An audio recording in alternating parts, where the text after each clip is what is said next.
Hi, Latasha Fields here. I just want to take a few moments to encourage homeschoolers and share some next steps, if you will, in our fight against HB2827, the Homeschool Act, that wants to take away our God-given right to educate our children freely.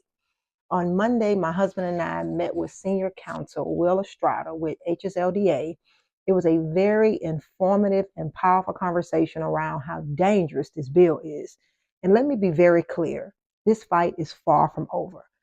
The sponsors of this bill are not backing down, and neither will we. Just a few weeks ago, Representative Michelle Musman, one of the co-sponsors of HB 2827, and she's also the chair of the House Education Policy Committee, held a town hall meeting where she made it clear that she still intends to see legislation passed to regulate homeschool families. They are determined to push this legislation on us by using fear to convince the public that, it's just a simple form to keep children safe. But it doesn't. First and foremost, a form does not prevent abuse. A form does not protect children. What a form does do, especially the way HB 2827 is written, is that it will open the door for the state to control and monitor what we're teaching our children. And that's what this is really all about. It's not about protecting children. It's about control and indoctrination. Because let's be honest, the real abuse is what's happening inside of government schools across Illinois. Illinois public schools are failing these children. Across the state, only 35% of students are reading on grade level, and only 28% are doing math at grade level. And then the sexual abuse allegations are increasing. In a Democratic ran state like Illinois, with this current administration, in my opinion, there is no amount of money or legislation that will fix this. It's just broken.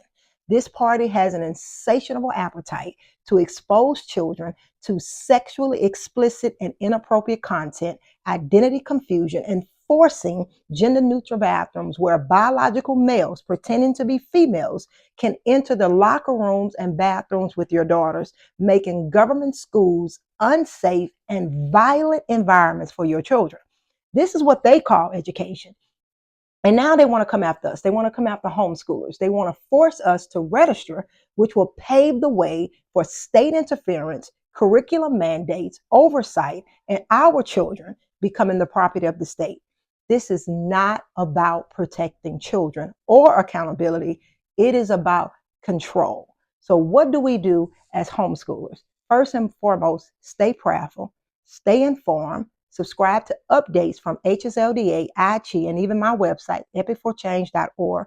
Understand the legislation and know your rights. Continue to stay involved. Call and email your legislators. Show up at these town hall meetings. Speak boldly. Speak the truth. Educate and encourage other families to homeschool. Help them to understand that forced regulation is not freedom. It is not the answer. But parent-led, student-focused education is. Listen, we are not backing down, and we will not allow our rights to be taken away quietly. Parents, stay strong. Stay prayerful. Continue to be louder for your children. Let's stay vigilant and continue to fight to protect our homeschool freedoms in this state, protected just the way it is through a voluntary registration process for homeschoolers. Blessings.